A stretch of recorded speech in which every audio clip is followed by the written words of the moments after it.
السلام عليكم. طبعا مكملين في باقي وصفاتنا الاكلات السريعه وسندوتشات الصيف المنقذه في الحر ده. طبعا مش هنحتاج وقفه كتير في المطبخ في سلسله الاكل السريع من غير اي تعقيدات، ونقدر كمان نعمله ببواقي الاكل.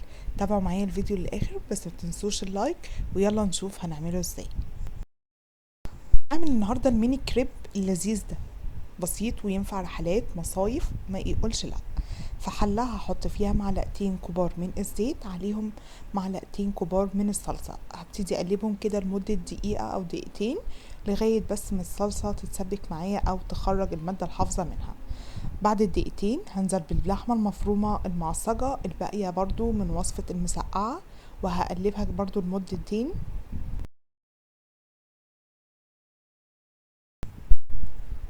على نار اقل من المتوسطة.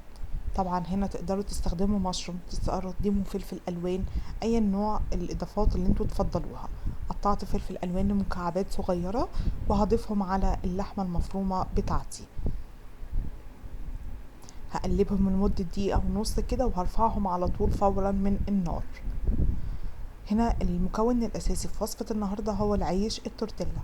تمام، عيش التورتيلا ده يعني اكلات بسيطة جدا بنعملها منه، تكاد تكون بتريحنا فعلا من الدقيق والمعجنات وده.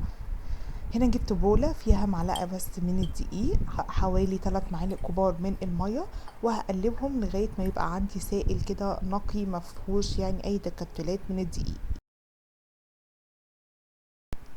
جبت خبز التورتيلا. طبعا تقدروا تعملوا الكمية اللي انتوا تفضلوها، تقدروا تنوعوا في الحشوات. لو عندكم بواقي بانيه، بواقي لحمة، تقدروا تقطعوها برضو تستخدموها في الوصفة دي.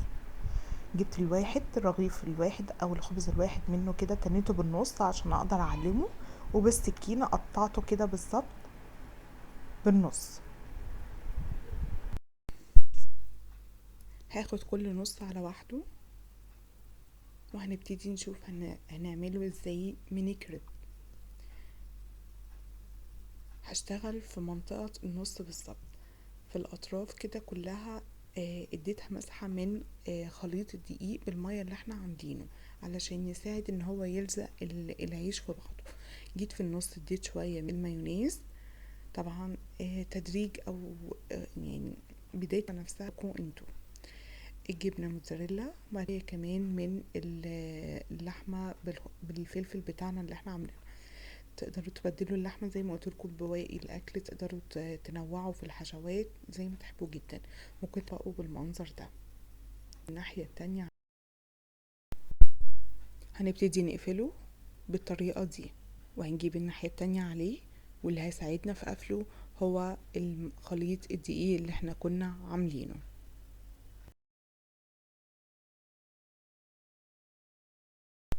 بدون عجن، بدون دقيق، بدون خبز، بدون اي حاجة.